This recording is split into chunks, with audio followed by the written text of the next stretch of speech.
Hello, you chasers of excellence. Patrick here with a quick introduction to today's episode.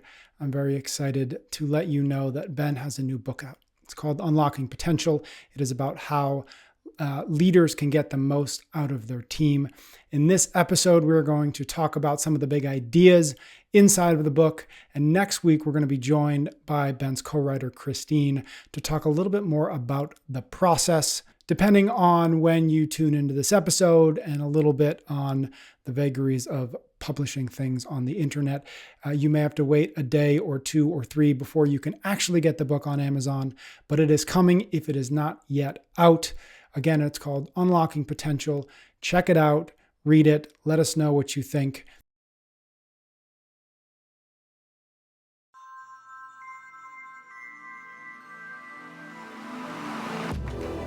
We are here because we know the outcomes in our lives are within our control.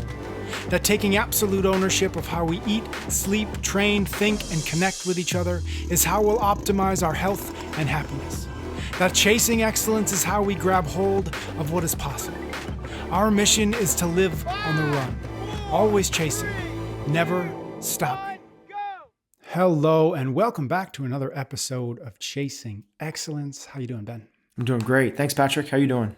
I'm doing very well, thank you. I'm excited. You have a new book coming out. It's not something you would think it's something that we talk about a lot in the kind of the run up to it, but we didn't. And so this might come as, depending on when the episode is released and all these things, it might come as a surprise to folks that you've been working on a new book.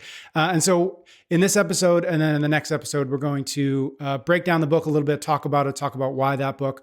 In the next episode, we're actually going to have your co-writer on to join us so we can talk a little bit about process. What it looks like to write the book, why this book specifically. And in this episode, I really just wanted to, I'm lucky to have read an early draft of this. And so I've read the book once, and I'm excited to kind of chat with you about the ideas inside the book, and then maybe more broadly, the idea of leadership, which is something obviously we talk about a lot here on the podcast. But that is effectively what the new book is about. The new book is called Unlocking Potential. And I'm going to give a very, very quick, very simplified overview of what this book is about, and then we'll kind of dive into it.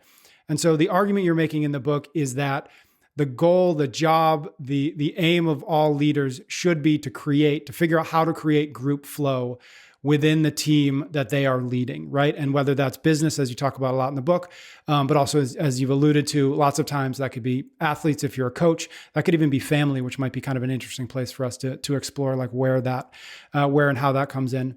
And so the argument of the book is, okay, that's what we're aiming for. And in order to get there, you need to have trust. You need to have trust. You need to build trust and establish trust.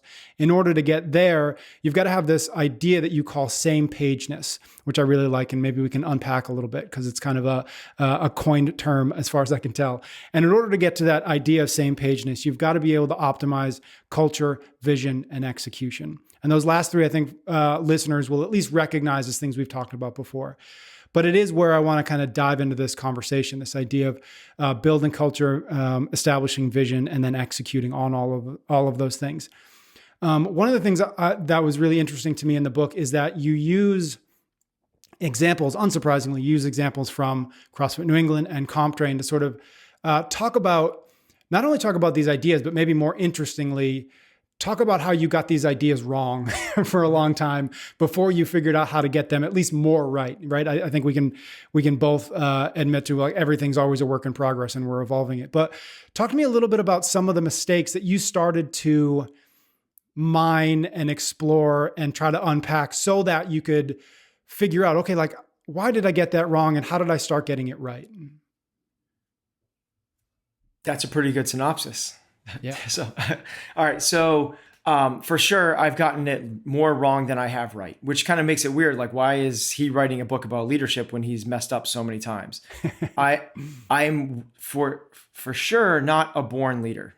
When I was younger, I used to take personality tests, I'm saying it like I used to do it every year.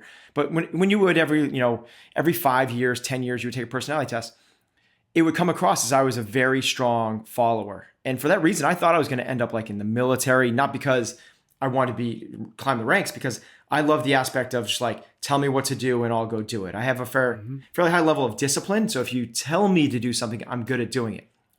What I was not good at all was telling other people what to do or getting other people to follow me, which actually kind of makes a cool little position to be able to write a book. Is like, these are the things that I messed up and that I learned over the last, decade and a half, 2 decades of trying to become a better leader. And I think that there's 2 aspects to that that can form into a multiple of modalities. So I sit in a few of them, which is I coach individuals. So I coach people like Katrin. I coach people like Chandler Smith. I coach people like Cole Sager. Then there's me coaching groups, which is I coach the 830 class. Then there's coaching my organization, my businesses, CompTrain, CF&E. And then there's also the family position of trying to do this. And through the last few years or so of trying, I'm not doing this phenomenally, but I'm trying to do it with a fair amount of intention, a fair amount of awareness, and a fair amount of perspective on where I am. A lot of principles have kind of popped up that are consistent across groups, teams, organizations, families, relationships, and so on. And you alluded to the kind of the strongest one, which is I think that all leadership. Well, maybe we should just kind of. What is the job of a leader? A leader is someone that takes people, teams, or organizations to places they couldn't go on their own.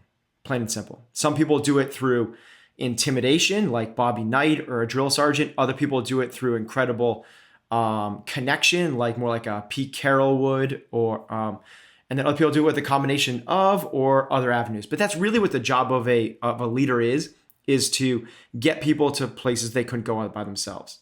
Mm-hmm. What I've seemed to found is there's a sweet spot to truly kind of maximize people's potential. And that is recognizing that leadership operates results operate at the speed of trust. And if you create ultimate trust, and the one kind of, let me back up a second.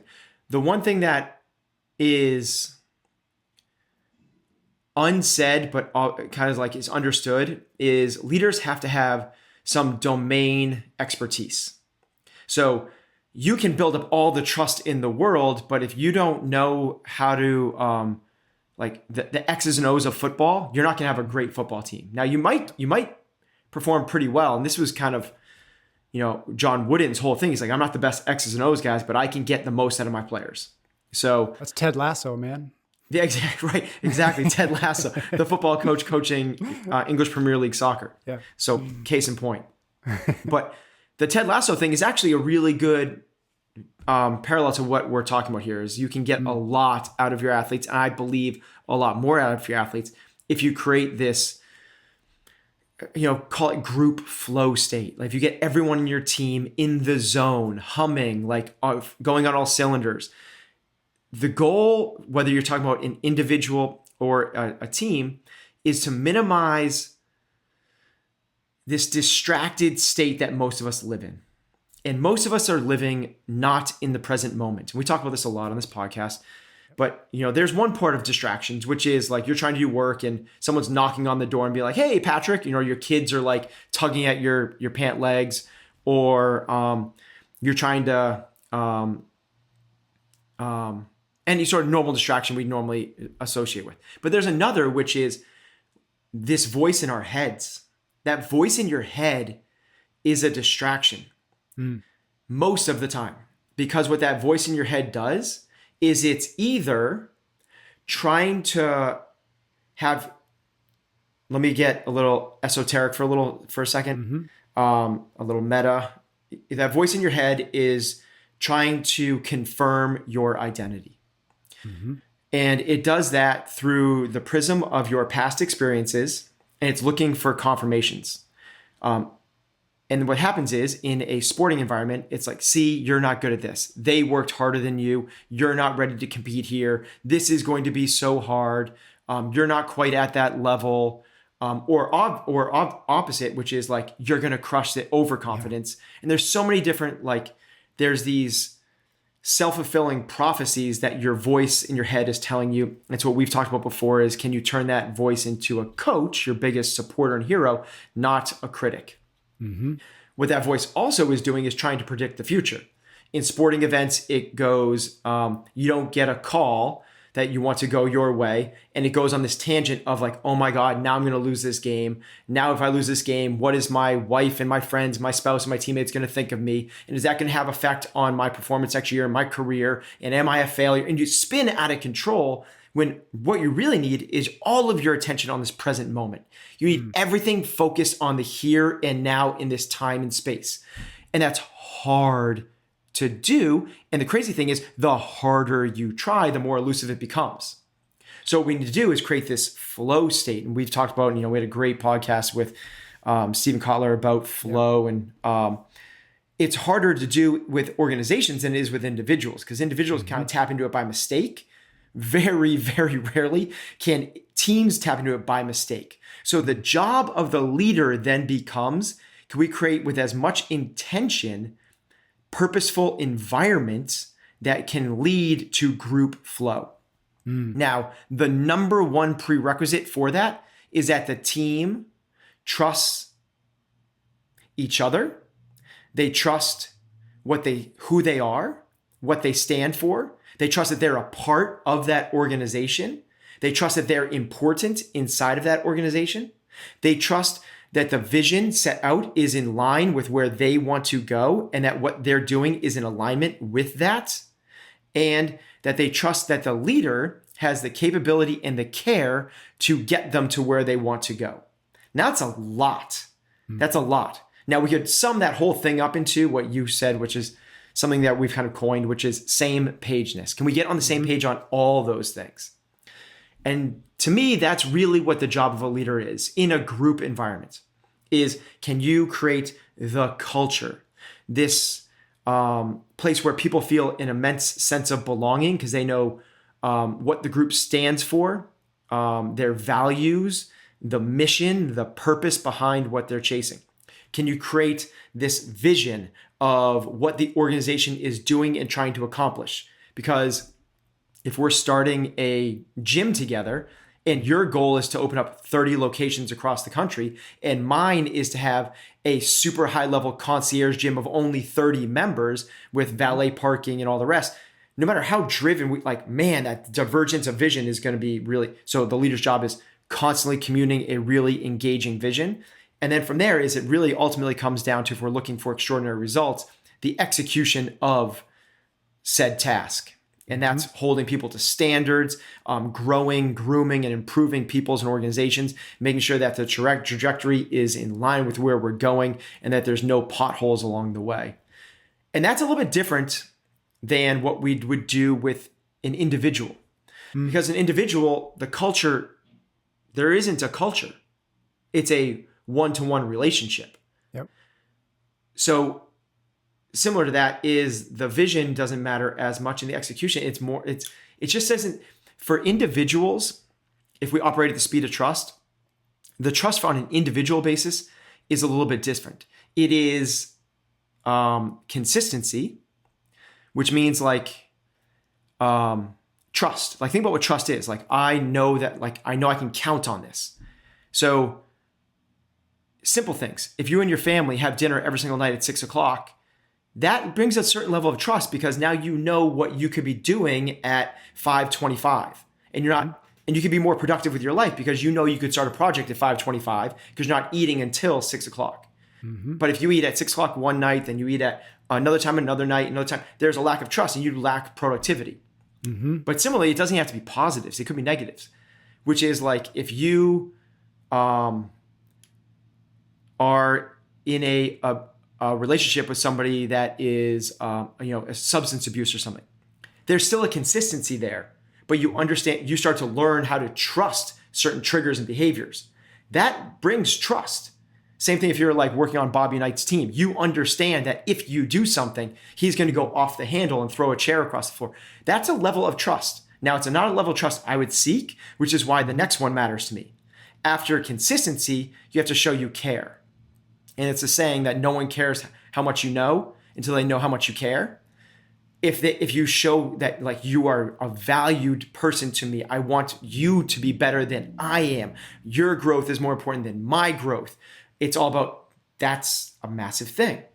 And then the last one to that is follow through. It's never breaking a promise. It's doing what you say. And if you kind of bottle those things up, so that's my definition of, that's how I chase trust on an individual basis, which is consistency, care, and follow through, never break a promise. That's not going to work completely in a group environment. That's going to build up trust with Patrick, and it's build up trust with John. It's going to build up trust with Phil and Mary and Susan, but it's not going to get those people to trust each other. And there's another level as a leader that we need to do, and that's why it comes down to culture, vision, execution for a team setting. Where in that sort of that flow chart that I laid out at the start, right? Going from, not to overuse the word flow, but flow, trust, same pageness, and then culture, vision, and execution.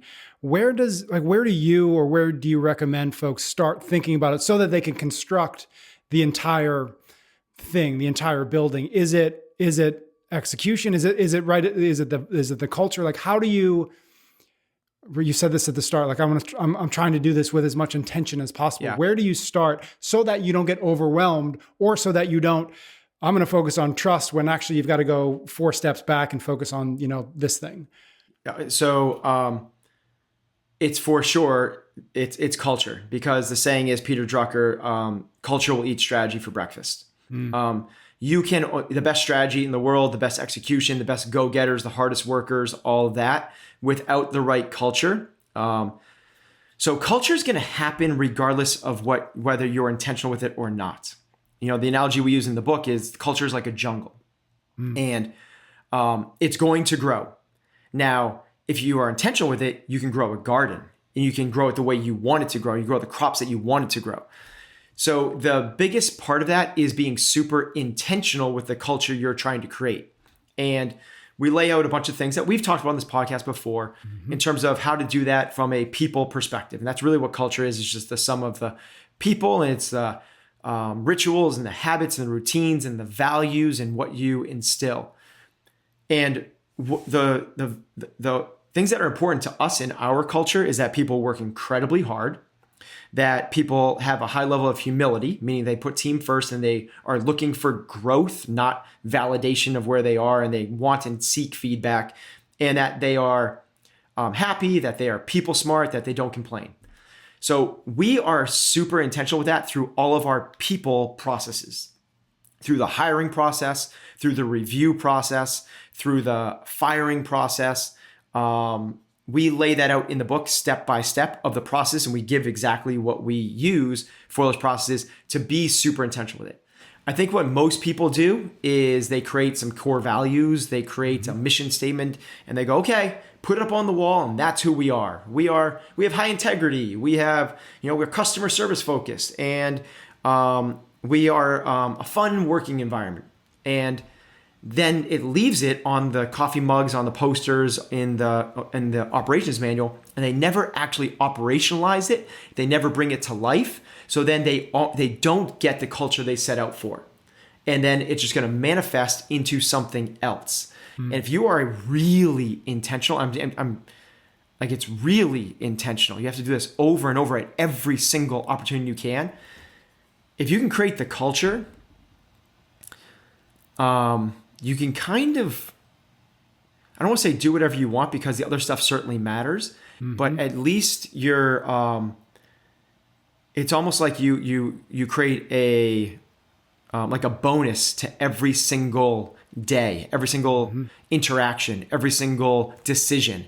Whereas if you don't have a strong culture, you experience sort of like a tax, where every single decision, meeting, interaction takes longer, is more exhausting, is more emotional than it should be. Yeah. Yeah. That's interesting. And what pops into my head there is maybe kind of like an athlete metaphor, in the sense of thinking about flow, thinking about everything you just said, is like, you want an athlete to not think about what her arms are doing in a clean. you want her to feel that. You don't want her to consciously be thinking about it. And when I think about the idea of being in flow and then maybe group flow even, is like the more times you can pull somebody out of their work, out of their focus, and get them thinking about, is this the right thing? Am I going to get in trouble? Did I do that right? Is he mad at me? What did that email mean? Right? The less you can have that happen, the more likely anyways that individual, and then if the individual on a group level can get into flow. So it's kind of just that idea of like the conscious and maybe the subconscious. Oh, and I really, really, really like it, because that's actually what we're looking for in terms of flow, is to be able to operate on a subconscious level. And to your point, which I love, is you get an email. It's really hard to kind of pull out tonality of an email. Yeah. And you go, oh my God, are they pissed at me? Well, teams that totally trust each other don't have that. So imagine all of the missed productivity that is spent on the hours or days that people pour into, like, I'm dreading this meeting, I'm dreading seeing this person, are they pissed at me? As opposed to just like, let's fire on all cylinders. Mm-hmm. And if we were to create the parallel to the athletic side, culture would be character. So if we are trying to, that's what culture really is. It's the sum of all of our personalities and our values and who we are as individuals, but it's our collective personality. As an athlete, that's the most important thing. You can have all of the athletic talent in the world, and we know those stories are a dime a dozen. They're everywhere, of the person with all the talent that doesn't make it because they didn't have the discipline, they didn't have the work ethic, they didn't have the coachability, which are all personality traits, which is all character based. You have to have, the toughness, the fortitude, the competitiveness. You have to have those aspects. And those aspects will lead to results, just like the right culture will lead to results. Now, I'm not saying the people with the best character traits are the best athletes. You have to have talent, just like you have to have talent in your organization. Right. But skills and right, exactly. But it is that tax, or it is that boon. Yeah. I like this idea of maybe diving a little bit deeper into culture, if that it really is the place to start. A couple of things come to mind. The first is, I think sometimes when we hear culture, and we've talked about it a little bit before, kind of in the gym spaces, like community, or you've certainly talked about that a lot in terms of like everybody uses that word and everybody thinks that they've got it down, and yet probably not, right? And so when I think about when you talk about culture, culture is not you as the leader being nice. It's not being friends with everybody, right? And so talk to me a little bit, because we have talked about how that was your leadership style, maybe in the early days of CF&E, was like, oh, if I just get some friends in here and they can coach, like, we'll be successful, right? And so how do you start to define the process of building a good culture, knowing that it's not just like, well, I'm gonna try real hard, I'm gonna be real nice, and I'm gonna do everything I can to give people what they want. Like, how do you start to find or work within the nuance inside of that? Yeah, so culture, and probably even worse term is community, is really soft, elusive, gray, and people don't define it, so they don't know how to chase it. And what they'll end up doing in the business world is culture is associated with fun, and let's have the foosball tables, and we'll have kombucha on tap, and we'll have open space where people can communicate a lot with each other. None of those things create the culture in terms of the way we are defining it. Yeah. Similar to that would be in the gym space, is people go, let's be really intentional with creating community. So we will have an open house. We will do bring a friend days. We will celebrate birthday parties and holidays, and we'll go to competitions when our members are in them. And those are the bare minimums of gym ownership. That's the bare minimum of business ownership, is like to create a place where people feel comfortable, safe, and enjoy where they are. The next level to that is really understanding trust and relationships. It really comes down to that. Like, the culture you're creating operates at the speed of trust. And if you have an organization that's full of foosball tables, kombucha on tap, and your gym does a ton of social events, I mean, there's plenty of families out there that, have have the pool in the backyard, that have, go on vacations together and go to their kids' soccer games, that are not really strong families. Those are the bare minimums of being a family. Not having a pool. That's a nice, awesome, cool thing to have. Yeah. But what we have to do is we have to understand that it all comes down to this. Do they believe that we have their best interest at heart? And there's a term that we've used from, Stephen Covey, and we've gone back and forth on how to say that. Yep.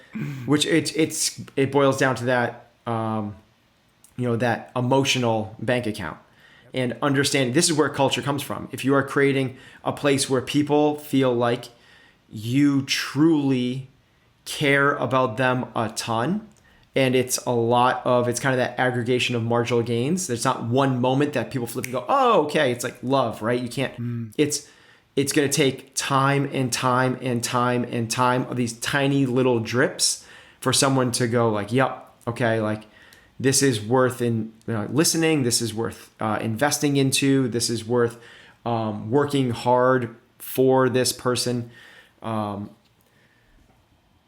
Absence of that, you just have this thing that you're trying to put in place, which is fun. And I'm not saying don't have fun, but in the beginning, that's what I was seeking. I wanted a place where I hired my best friends as coaches, and it was cool until it wasn't, right? And it was like cool because I got to work with people and we got along great and it was super fun, until I realized I didn't know how to delegate. I didn't know how to uphold standards. I didn't know how to pull myself out of the weeds. I didn't know how to further the organization. I didn't know how to tell people whether they're doing a good job or not. Mm-hmm. And when, this kind of gets into our execution talk later on, but when you understand some of the nuts and bolts of what the roles and responsibilities of a leader is, those don't become things that you necessarily shy away from. It just becomes the role. And you just start to slowly lean into it a little bit more. And like anything, exposure, builds confidence, and you get a little more comfortable with it, to the point now where I love giving feedback because I see it different than I did in the beginning. You said when we started talking about this, you said that you don't at least you don't consider yourself a born leader. Are the things you're talking about there the things that you learned because you kind of needed to learn it? Are those the things that a quote unquote born leader would be able to see and do well at some point early on in their process, but it was something that you had to realize, one, oh, I'm not good at this, or I need to get good at this. Like, are those kind of the maybe like the tactical skills of a leader that you realize that, okay, I don't have that and I need to develop it? I don't know the answer to that. I think that when I say born leader, I think that what we kind of gravitate to, or the image that comes to mind is the person that people gravitate towards, that enjoys the spotlight, and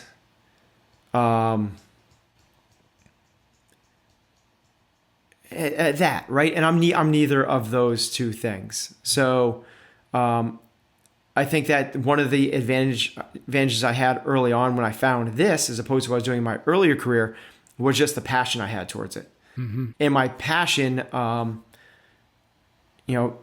as a person that's extremely introverted, it got me past that, because when I spoke about it, I spoke about a lot of excitement.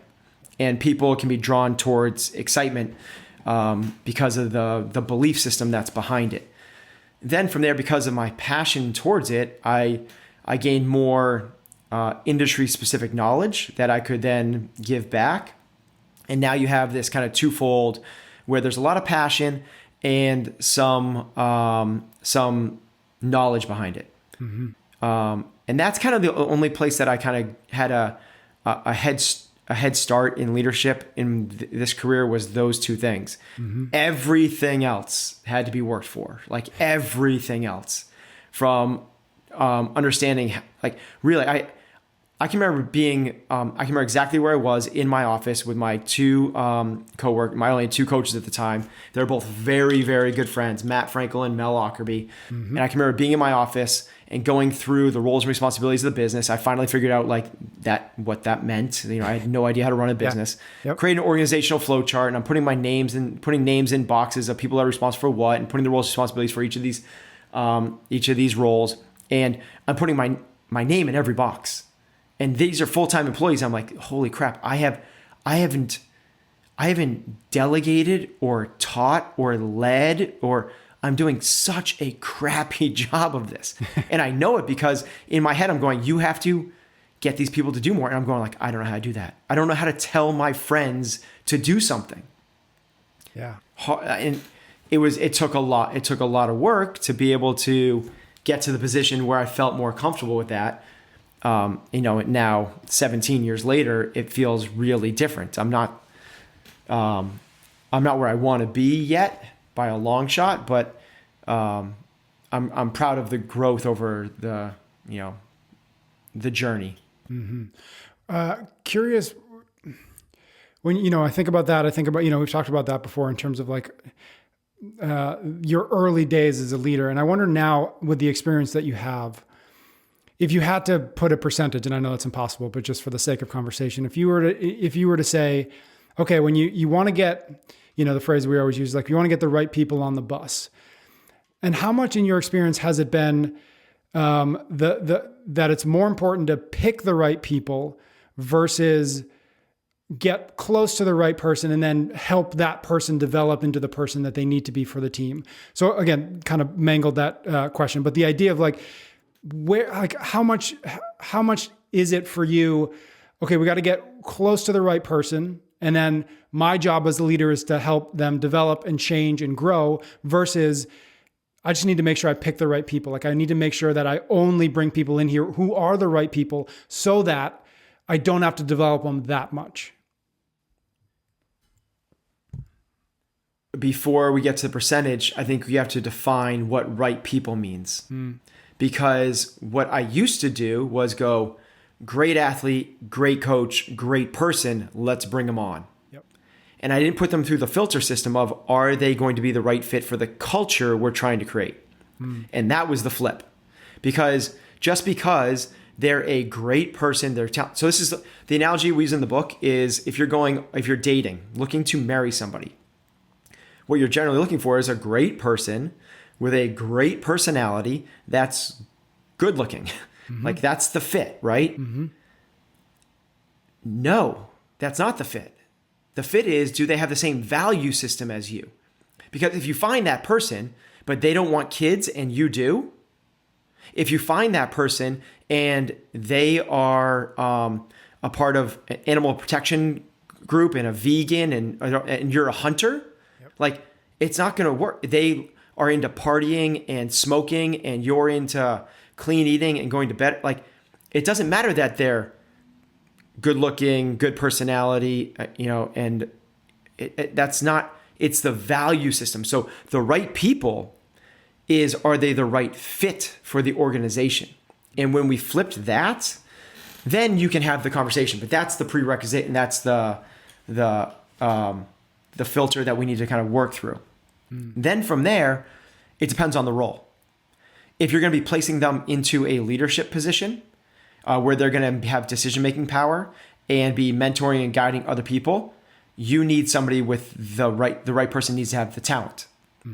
If they're coming into an entry-level position, your job is to groom them and grow them. So it depends on where they're coming in. If they're coming into a position on the senior leadership team, they're your COO, they're going to be head of marketing, they're going to be your finance guy. They should have more talent than you do in that category. You can't groom them up on that. Then their job is then to hire people that are the right fit, the right people, the right values, the right culture fit. And then their job is to grow those people. So it's position dependent. But the thing that is not dependent is the fit. I'm curious, we're coming out of, hopefully faster than probably it will, we're coming out of a long year, a pandemic.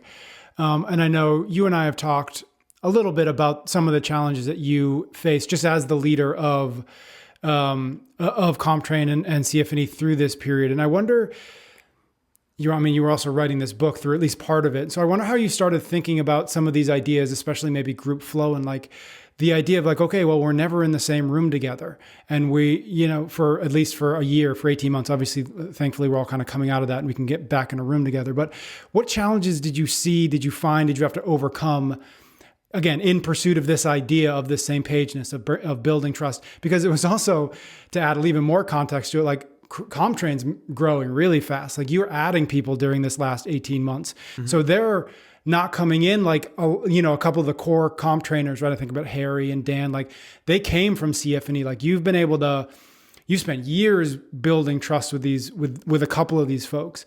And now you've got a new CEO and you've got all these new people. And also like, we don't get to work out together. We don't get to do all the things that we used to do that built trust, at least historically. How did you start thinking about building group flow, building trust in that kind of environment? Again, with all of that context. Short answer is you can't. It's the difference between having a long distance relationship and living in the same house as somebody. Yep. Now, a lot of organizations are going the remote route. My opinion, you cannot maximize your potential in that environment because you cannot create with as much intention the culture that you're looking for. You can't give the feedback that you want to. You can't share the vision you're pursuing the way you would. The saying we have is the magic happens at the water cooler. Like people have meetings, that's great, but it's actually the 5 to 10 minutes before the meeting and after the meeting that the really cool stuff happens. There's a formality in meetings. And on Zoom, it's even a more disjointed formality because you can't have the natural interruptions, in a good way, interruptions of conversation that spur growth. Yeah. Meetings, it just, in my opinion, it cannot happen. Now, can you become really, really good? Like, Amazon, like I'm sure... Yeah, but if every single person on the Amazon senior leadership team never got in the same room, I really think that they'd have a hard time getting the most out of their team. So the way you do that is you get people in the same room. I mean, it honestly, you need, if X percent of communication, I don't care if you say it's majority or not, but if X communication is nonverbal, and most people say it's like the vast majority is nonverbal. Well, how are we communicating well if we're not in the same room? Yeah. You're not doing it off of Zoom where I'm doing this for, just, you don't even know if the person's frozen or not for 3 minutes. Right. So if the question is, how did we do that during this, the COVID time? We tried to do it as best we could, but we did not do it well. And most of it, I think, is because I'm so aware of what the alternative is, which is, ABC, like always be communicating, magic at the water cooler, have the side conversations in the hallway. Like that's the magic. Yeah. What would you say to leaders out there?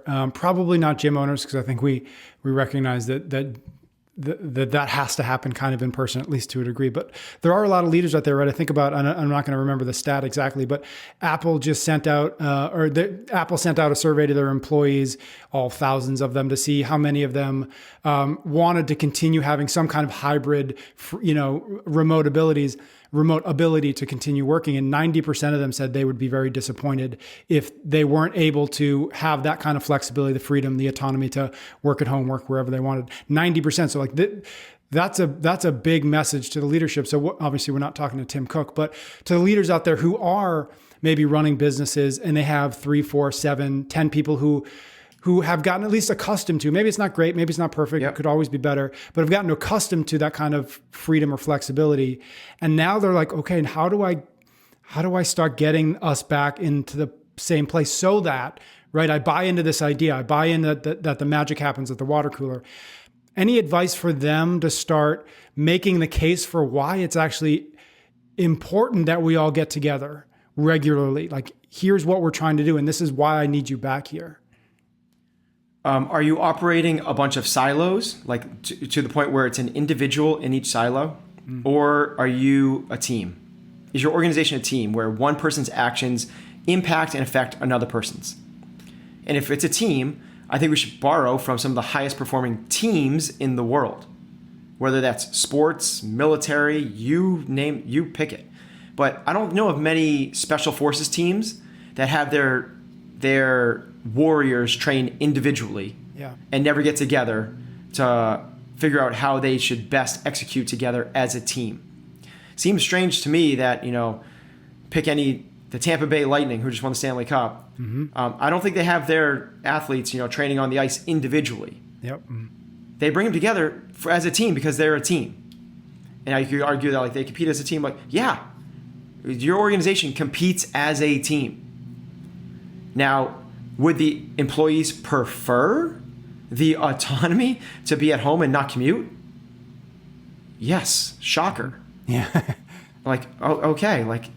To me, what that screams is that there isn't the culture and the fulfillment within the organization already.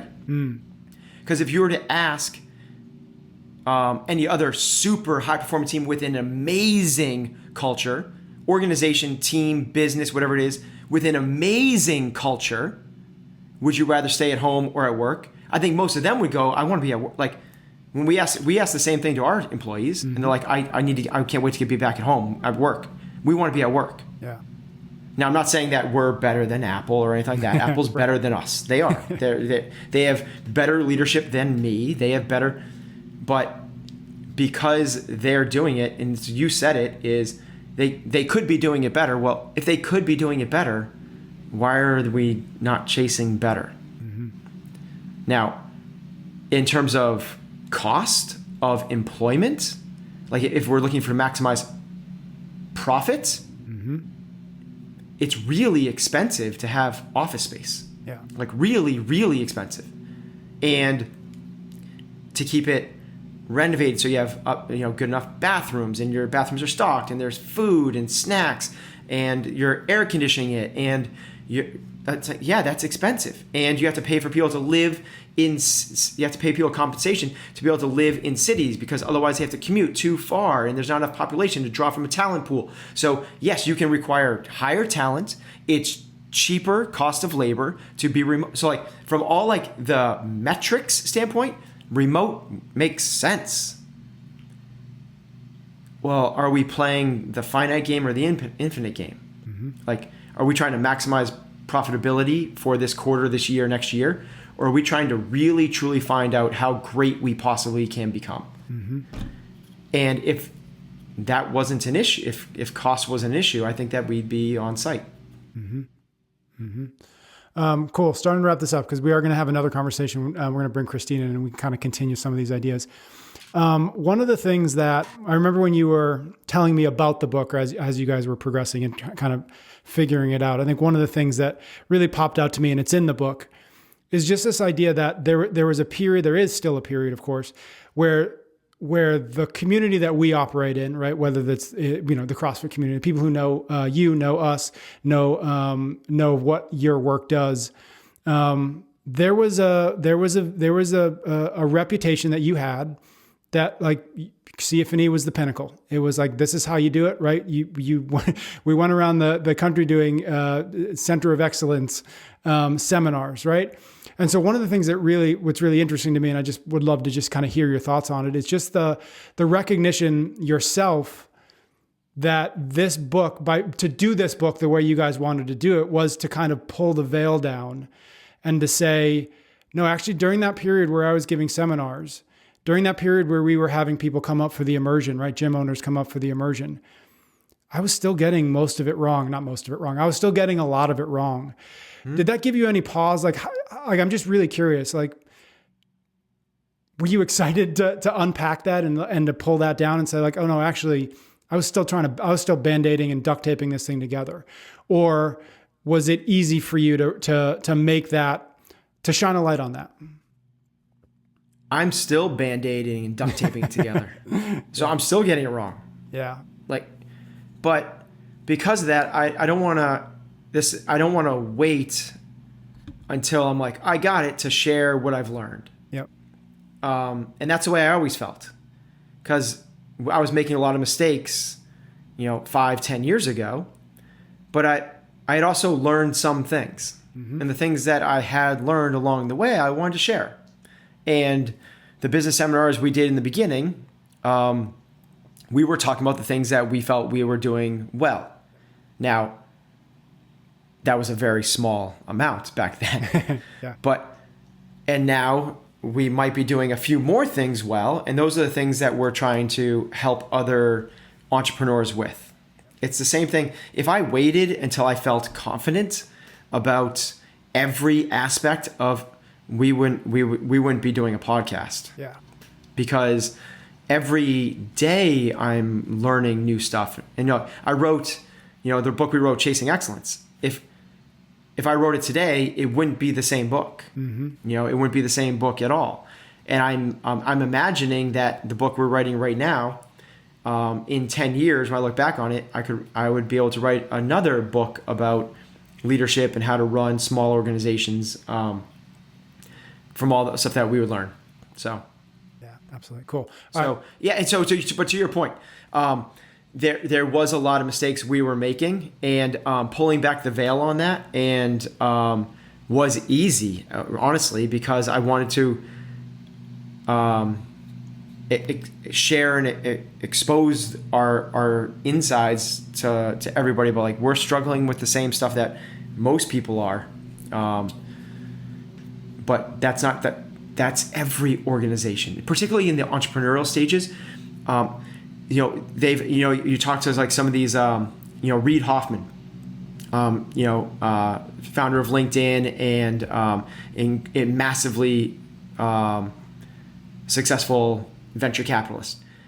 His idea is that as organizations grow and stabilize, you should purposely inject, his words, chaos into the mix.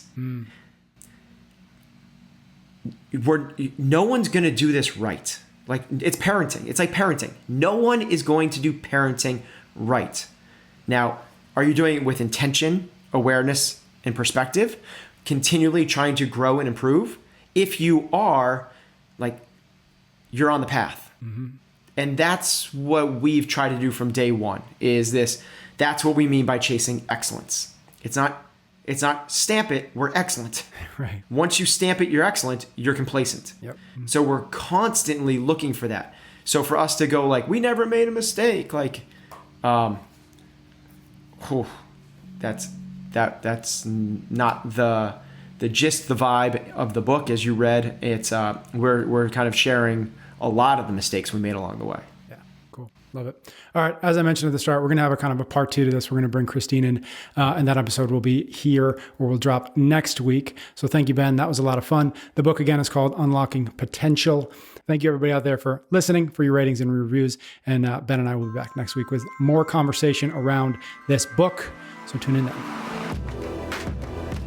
You can get every episode of Chasing Excellence wherever you listen to your podcasts or on YouTube.